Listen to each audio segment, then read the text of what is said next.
শিকল ছিঁড়তে হবে, অনিয়মের দেয়াল ভেঙে স্বদেশটাকে গড়তে হবে। এ খাঁচা ভাঙতে হবে, এ শিকল ছিঁড়তে হবে, অনিয়মের দেয়াল ভেঙে স্বদেশটাকে গড়তে হবে।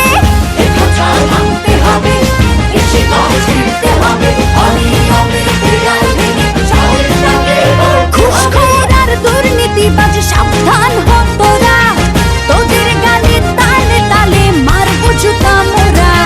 চাঁদাবাজ আর সন্ত্রাসী দুর্নীতিবাজ সাবধান হ তোরা, তোদের গালে তালে তালে মারবো জুতা মোরা। বসে থাকার রাশিরা সাবধান হ তোরা, দলে দলে তোদের গায়ে মারবো জুতা মোরা। হাত গুটিয়ে বসে থাকার দিন তো শেষ হয়েছে কবে?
শেষ হয়েছে কবে?